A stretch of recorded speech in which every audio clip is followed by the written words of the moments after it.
Historia de la filosofía, sin temor ni temblor, de Fernando Savater. Capítulo 3. Arriba y abajo los dos herederos.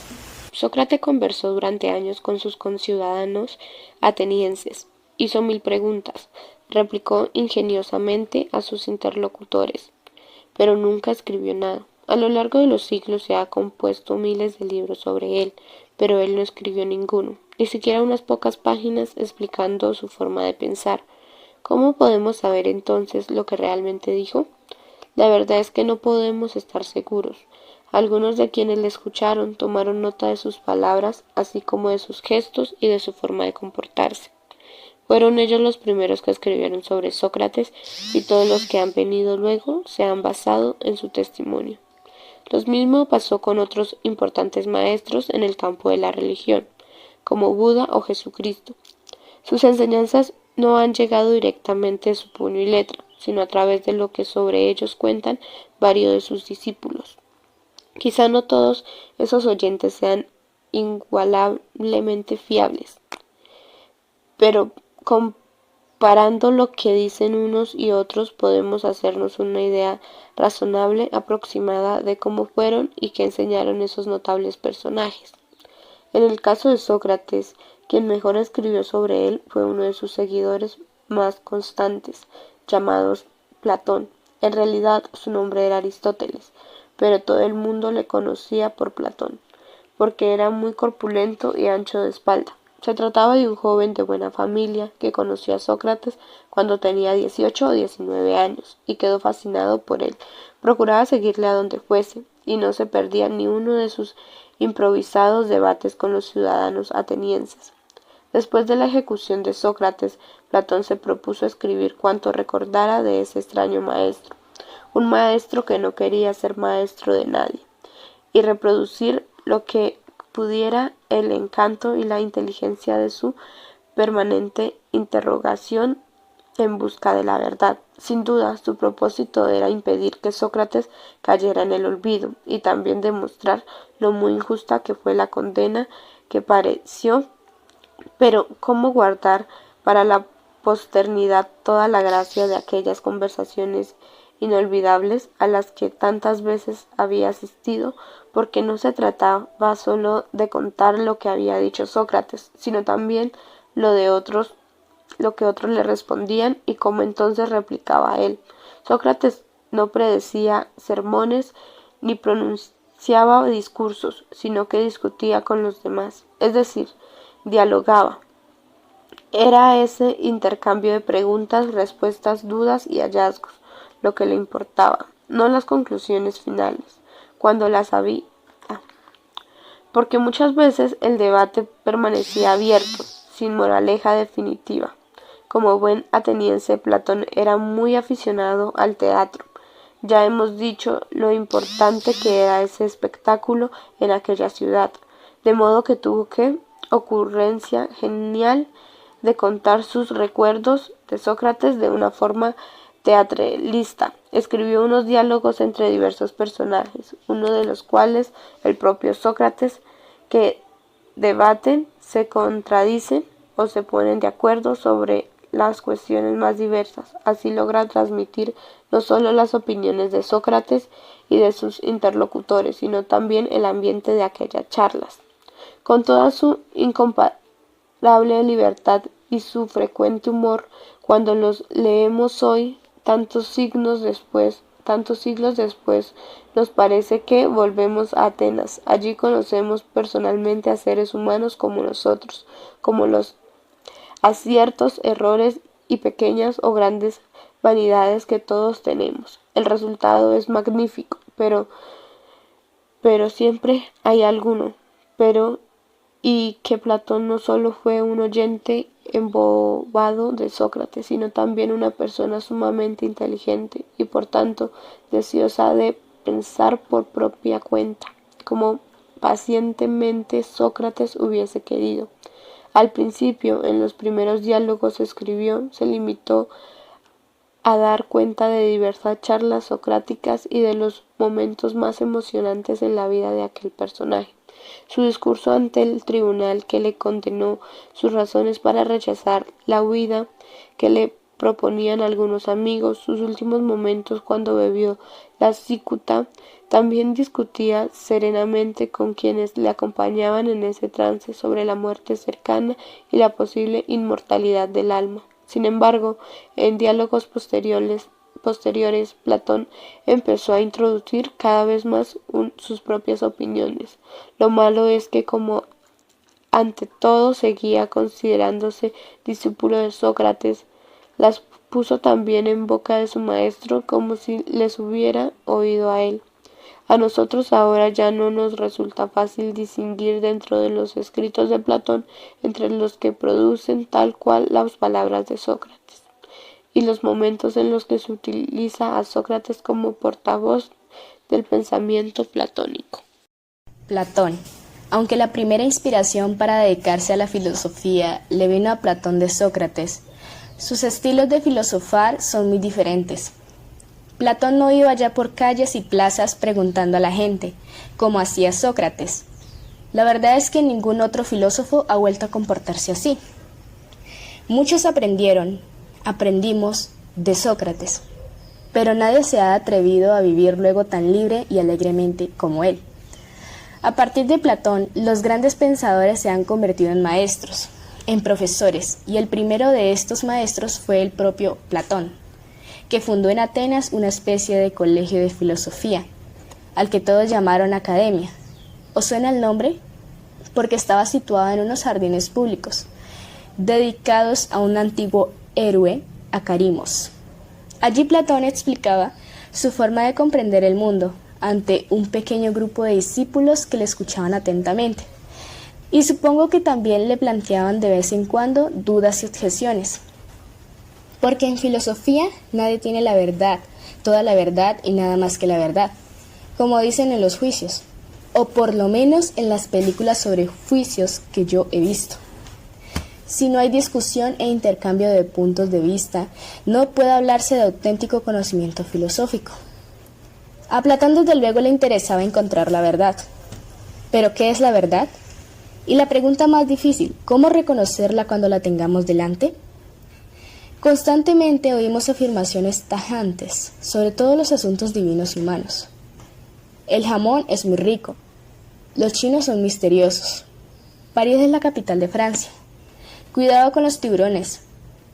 Las mujeres conducen peor que los hombres. Todos los humanos somos mortales, etc. Unas sostienen esto y otras lo contrario. De modo que alguien debe equivocarse. Sin duda, algunas son verdaderas, pero otras serán simples prejuicios o supersticiones. ¿Cómo podemos distinguirlas? Platón dice que la mayoría no son más que opiniones, es decir, que sencillamente se limitan a repetir lo que la gente suele creer o que convierten en dogma lo que no es más que una circunstancia casual. Por ejemplo, como yo no he visto más que cisnes blancos, decido vacilar que todos los cisnes son necesariamente blancos. Y me equivoco, porque en Australia, donde nunca he estado, resulta que hay cisnes negros. El auténtico conocimiento debe ir más allá de la opinión, es decir, tiene que tener un fundamento sólido que lo haga verdadero.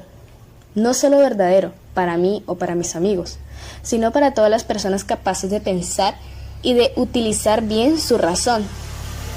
Es eso lo que según Platón busca la filosofía, la ciencia de lo verdadero, que va más allá del barullo contradictorio de las opiniones.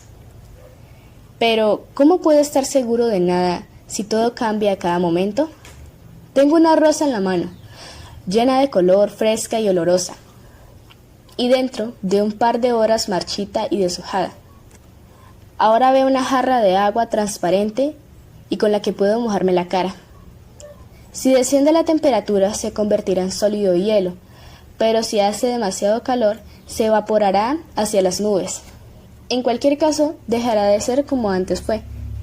Vamos por la calle y me señalas un enorme dogo diciendo, «Mira, un perro». Lo mismo que me acabas de decir cuando nos hemos cruzado con un minúsculo chihuahua y con un collie escocés. ¿En qué quedamos? son perros, a pesar de sus diferencias, y siguen siendo igual de perros cuando corren y cuando se tumban a dormir, cuando mueven la cola y cuando están muertos, etc. Según Platón, en este mundo material en que vivimos, todas las cosas se transforman constantemente según la luz que la ilumina.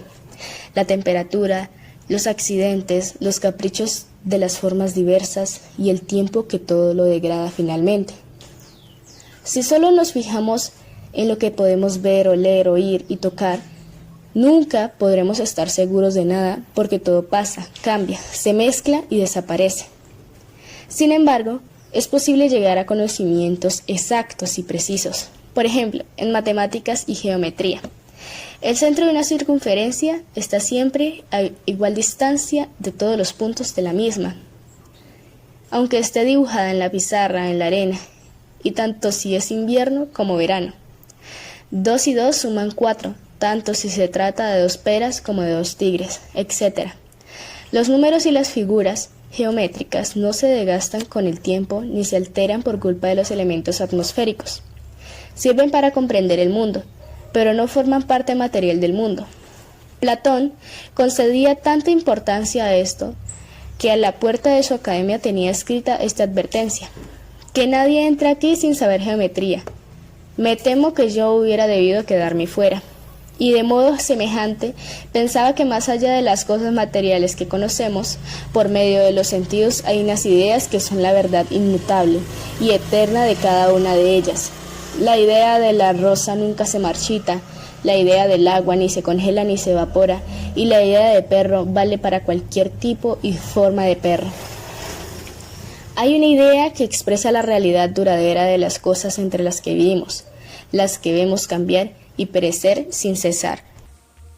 Quienes intentan conocer a partir de la materia y de lo que nos dicen los sentidos no logran más que repetir meras opiniones, sin un fundamento seguro y que se contradicen unas a otras. Solo los que son capaces de percibir las ideas eternas e inmutables, es decir, los filósofos, son para Platón capaces de una verdadera ciencia, es decir, de un conocimiento seguro tan riguroso e inatacable como las mismísimas matemáticas. Para que se entendieran mejor sus enseñanzas, que no son nada fáciles, Platón recurría frecuentemente en sus diálogos a mitos. Esos mitos no son de tipo religioso tradicional, sino algo así como cuentos que sirven de ejemplo a lo que quiere decir. Se parecen a las parábolas que otro maestro, Jesucristo, solía utilizar para que la gente sencilla le comprendiera mejor. Sin duda, el mito más famoso de los narrados por Platón es el llamado mito de la caverna, y tiene que ver con su teoría de las ideas. Podemos resumirlo así: imaginemos una oscura caverna en cuyo fondo, allá donde no alcanza la luz del sol, están encadenados cara a la pared un puño de prisioneros. No pueden ni siquiera volver la cabeza, solo mirar al liso muro rocoso que tienen frente a ellos. Tras los prisioneros hay encendidas unas cuantas hogueras y varias personas van y vienen transportando cargas diversas: armas, jarrones, estatuas, ramas de árbol y hasta animales vivos. Las sombras de esos transeúntes se dibujan en la roca del fondo al modo de sombras chinescas. ¿Habéis visto cómo la sombra de una mano en la pared puede parecer un perro que abre y cierra la boca a un pájaro? Y los pobres prisioneros, que nunca han salido de la caverna ni visto otro paisaje, están convencidos de que son seres reales, no meros reflejos. Pero he aquí que un prisionero logra romper sus cadenas, escapa de la caverna y sale a la luz del exterior. Allí está la auténtica realidad: los pájaros y los leones, el mar, los árboles, el mismísimo sol que brilla en el cielo. Regresa al interior para comunicar la verdad a sus compañeros, que siguen encadenados, pero nadie le hace caso, y todos se burlan de él, creyendo que la libertad le ha enloquecido. Para quien vive atado a las sombras, solo las sombras son reales, según Platón. La tarea del filósofo es intentar que los hombres rompan las cadenas que les atan a la realidad material del mundo y sean capaces de ver las ideas eternas, de las que las cosas transitorias que nos rodean son meros reflejos perecederos. No es un oficio fácil el de filósofo, porque la gente común tiene más aprecio por sus cadenas sensoriales que por la verdad, e incluso pueden rebelarse contra quien quiera abrirle los ojos. Recordemos lo que le sucedió a Sócrates. Pero no creáis que Platón vivía solo entre nubes ideales. Todo lo contrario. A diferencia de Sócrates, estaba profundamente preocupado por la política y deseaba cambios profundos en la vida de la ciudad. Creía que la filosofía debería servir sobre todo para encontrar el bien, la idea principal de todas, el sol del firmamento de las ideas, a través del conocimiento de la verdad. Y el bien debe realizarse efectivamente en la sociedad que los hombres comparten. ¿Dónde si no? Desde luego no tenía mucha simpatía, al menos por el modelo democrático ateniense, sin duda. Todos los seres humanos, incluidas las mujeres, en ese punto Platón era menos misógino que otros griegos. Son iguales en lo básico. Su humanidad misma difieren en cualidades y aptitudes. Por ejemplo, no todos somos igualmente capaces de pelear en una batalla o de tomar decisiones acertadas de gobierno, como establecían las normas democráticas vigentes. Según Platón, la sociedad se parece bastante a un ser humano. Cada uno de nosotros tiene en su alma o espíritu capacidad de razonar, así como impulsos pasionales de coraje y valentía, junto a otros de cálculos propios para el comercio y la producción de bienes. En cada persona están desarrolladas unas capacidades más que otras, de modo que la sociedad más justa, es decir, más cercana a lograr el bien común, será aquella que dirijan los que tengan mayor capacidad racional, se ocupen de la defensa y del mantenimiento del orden, los más valientes, y lleven los negocios los que tengan mejores apetitos comerciales, o sea, los filósofos, los guardianes y los artesanos y comerciantes.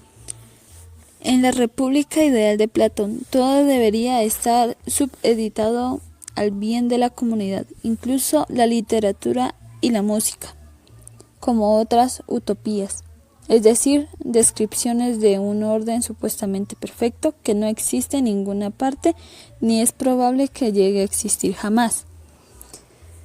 La de Platón resulta algo agobiante. Más adelante tendremos ocasión de volver sobre este asunto. En cualquier caso, Platón se tomó muy en serio que los filósofos deberían influir en el buen gobierno. Uno de sus discípulos en la academia era Dionisio, hijo del tirano del mismo nombre que reinaba Siracusa y su heredero. Cuando el viejo Dionisio murió, su hijo invitó a Platón a su reino recién estrenado para que fuese su consejero. Aunque en aquellos tiempos la travesía por mar entre Grecia y Cilicia, que es donde está Siracusa, era cualquier cosa menos un viaje de placer. Platón se embarcó animosamente, convencido de que había llegado la oportunidad de poner en práctica sus teorías políticas. Pero al poco tiempo de empezar a desempeñar sus funciones, comprendió que Dionisio tenía poco de filósofo, a pesar de haber sido su discípulo, y en cambio mucho de tirano. No le gustaba que nadie le llevara la contraria, ni le aconsejara nada que no coincidiera con sus caprichos. El pobre Platón tuvo que volverse apresuradamente a casa, antes de que Dionisio hiciera con él algo aún peor que darle de beber cicuta. En la academia estudiaba también un jovencito que entró en ella con solo 17 años y permaneció hasta la muerte de Platón. Se llamaba Aristóteles y quizá haya sido uno de los mayores sabios que han pisado este mundo. Después de perder a su maestro, fundó su propio centro de estudios, llamado Liceo, También el nombre se ha hecho famoso, como sabéis. Pero en él Aristóteles no solo enseñaba filosofía, por supuesto, se interesaba por la cuestión de cómo vivir y vivir bien, y también por los asuntos políticos como Sócrates y Platón. Pero a diferencia de ellos sentía además otras muchas inquietudes intelectuales. Para Aristóteles, el afán de conocimiento empieza por el asombro que sentimos ante todo lo que nos rodea y por la curiosidad por querer explicar cómo funcionan las cosas. Pero no eran los asuntos humanos, sino la naturaleza su mayor motivo de asombro. De modo que se dedicó a estudiar medicina, zoología, botánica, astronomía, física y no sé cuántas cosas más. Los seres materiales entre los que vivimos no le parecían un simple decorado para nuestras aventuras humanas ni el reflejo degradado de alguna realidad superior, sino misterios apasionantes cuya condición y funcionamiento quería a toda costa conocer como científico en el sentido moderno del término. Fue un observador excelente. Baste decir que aseguró que las ballenas no eran peces sino mamíferos, lo que tardó más de 23 siglos en ser aceptado como verdad por la biología europea. Aristóteles. En el campo de la filosofía propiamente dicha, a Aristóteles se le plantea un grave dilema. Por un lado, se consideraba un solo discípulo, sino también amigo de Platón, al que respetaba muchísimo. Por otro, estaba convencido de que la teoría de las ideas de su maestro era falsa. ¿Qué hacer? Criticar a Platón o renunciar a sus propias convicciones. Finalmente, Aristóteles zanjó el asunto así: soy amigo de Platón, claro, pero aún soy más amigo de la verdad. Aristóteles no creía que la esencia de cada cosa fuese una idea eterna que flotaba por el cielo o no se sabe dónde.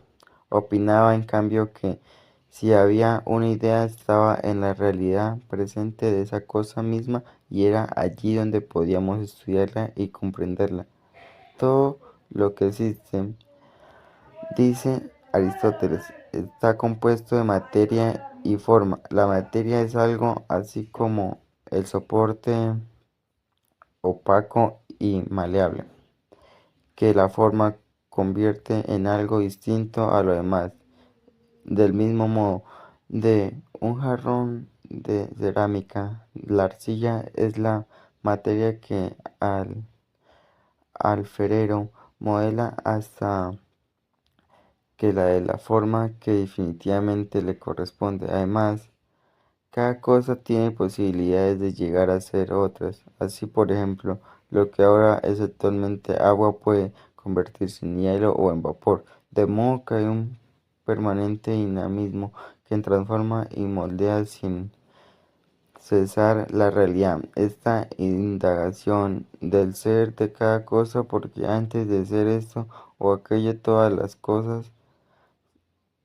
son todas las cosas son existen, están en el mundo, sean lo que sean. Recibió por parte de Aristóteles el nombre de filosofía primera fundamental, pero como los libros en la tabla de estas cuestiones fueron clasificados tras su muerte por sus discípulos después de aquellos en que hablan de la física, a partir de entonces se llama metafísica, literalmente lo que viene después de la física, pero en el fondo lo que se ocupa de cómo es lo que es de la última esencia o realidad de todo lo que hay. Como veremos, gran parte de los filósofos de los siglos posteriores se han dedicado ante todo a cuestiones metafísicas, que son las más complejas y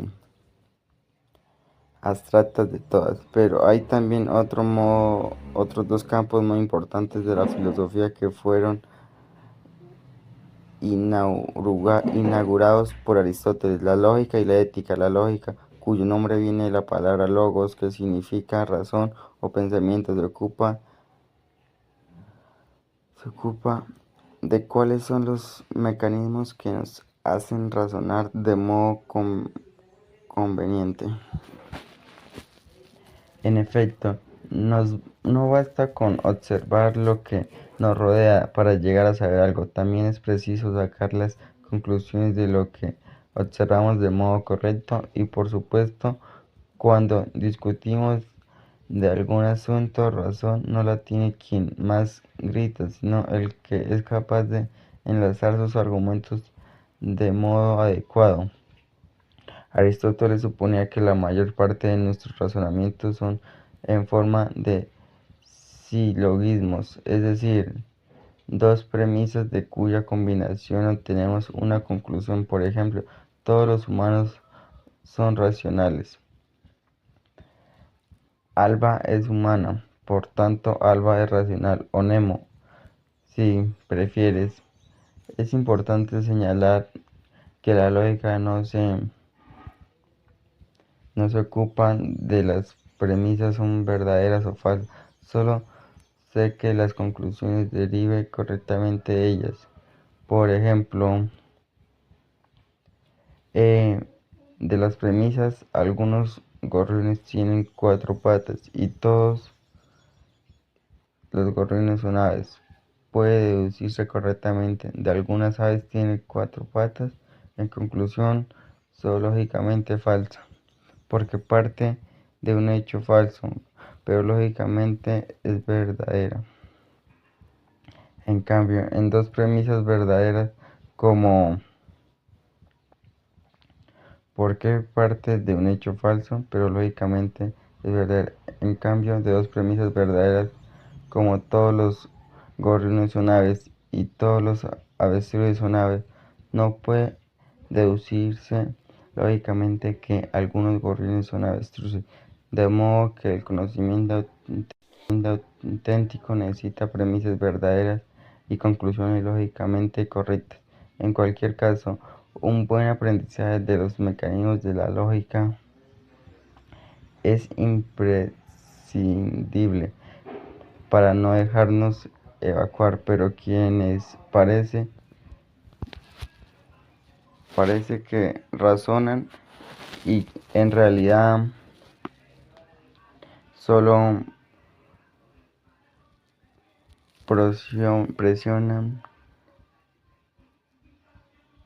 falacias, es decir, silogismos falsos. También fue Aristóteles el inventor de la ética, que es el nombre técnico que él dio a la reflexión sobre la antigua pregunta de cómo vivir, que ya había ocupado también a Sócrates y a Platón. Aristóteles parte de que los humanos somos seres selectivos, es decir, que tenemos que elegir lo que queremos hacer con nuestra vida, a diferencia de los animales que están programados por naturaleza para comportarse de tal o cual modo. El ser humano actúa de acuerdo con motivos que explican por qué preferimos hacer una cosa u otra. Si te preguntan por qué te pones a estudiar tus lecciones en lugar de jugar con la PlayStation, responderás, porque quiero aprobar las asignaturas del curso. Y si el preguntor insiste, ¿por qué quieres aprobar el curso? Le puedes contestar, porque tener el bachillerato me dará más oportunidades en la vida. Puedes volver a preguntarte, ¿para qué quieres tales oportunidades? Tú les contestarás lo que te parezca oportuno, hasta que finalmente llegues a la última respuesta. Todo lo hago porque quiero ser feliz. Y si alguien es tan tonto o malicioso como para preguntarte ¿por qué quieres ser feliz?, le dirás que ser feliz no es un instrumento para otra cosa, que nadie quiere ser feliz para algo, sino que la felicidad es el último fin de nuestras acciones en la vida. Aristóteles te hubiera dado la razón. ¿Qué debemos hacer para ser felices? Ante todo, dice Aristóteles, deliberar sobre lo que más nos conviene en cada caso. Somos seres racionales y por lo tanto, cuando más dirigida por la razón sea nuestra conducta, más posibilidades hay de que nos acerque a la felicidad.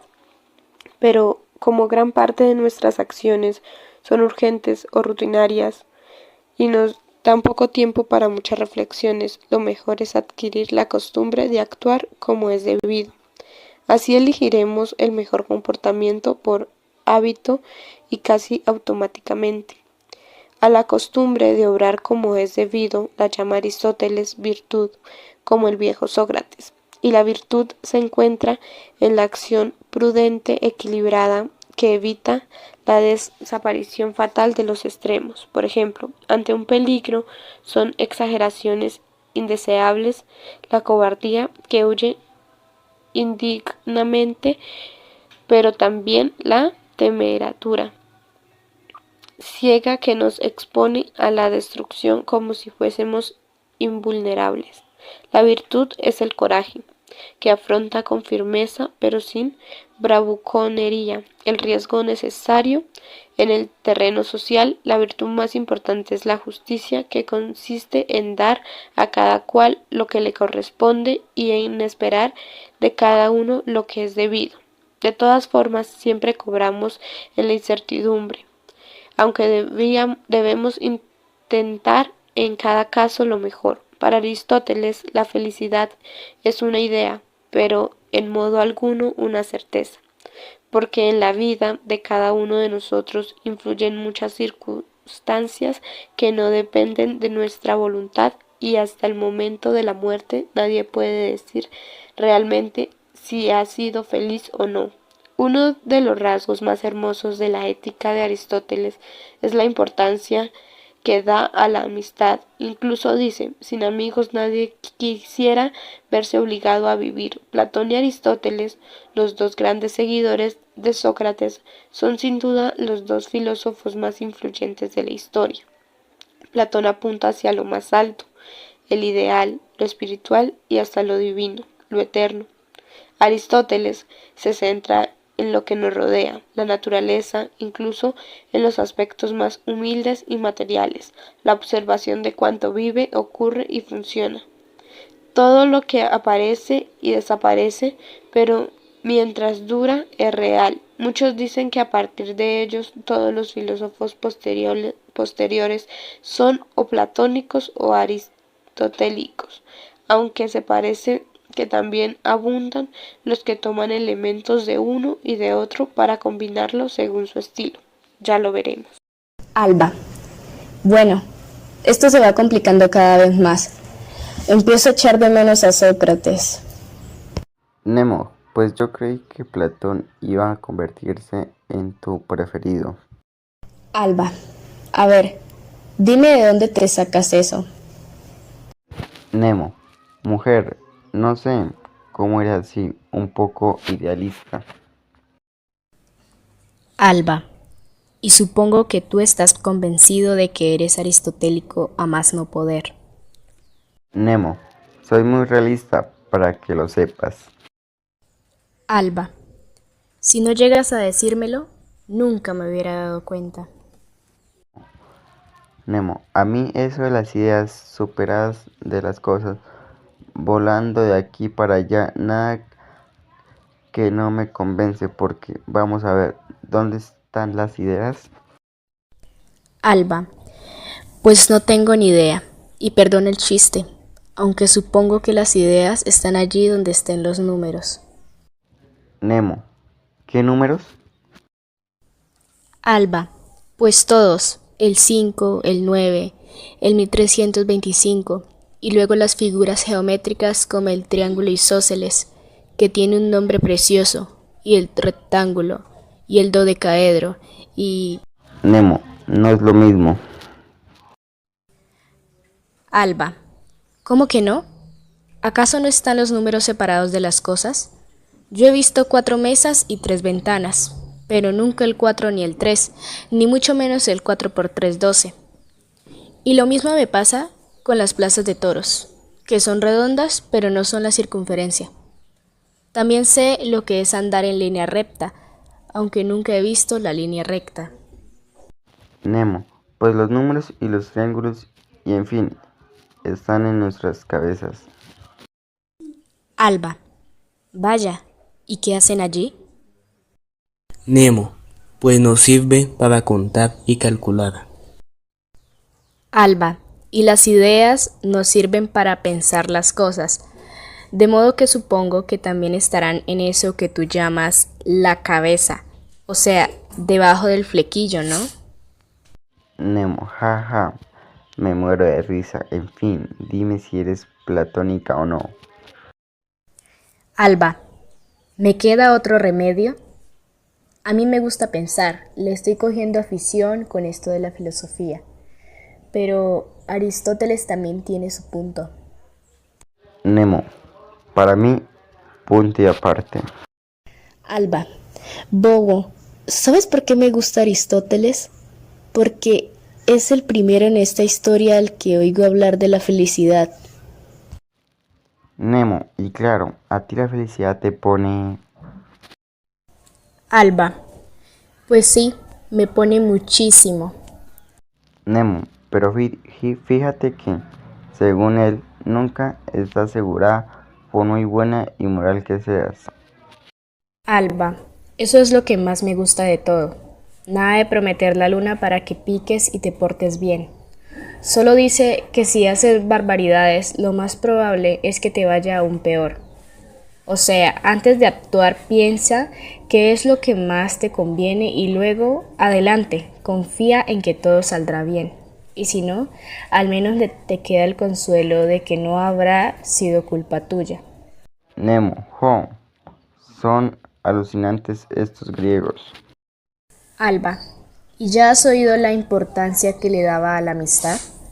Porque aunque todo vaya chungo, pero muy chungo, siempre quedan los amigos de verdad, ¿no? Nemo, y tanto como tú y como yo, porque somos amigos, ¿verdad? Alba, amigos para siempre. Nemo, entonces, ¿qué somos? ¿Platónicos o aristotélicos? Alba, ¿y yo qué sé? ¿No basta para empezar con ser amigos?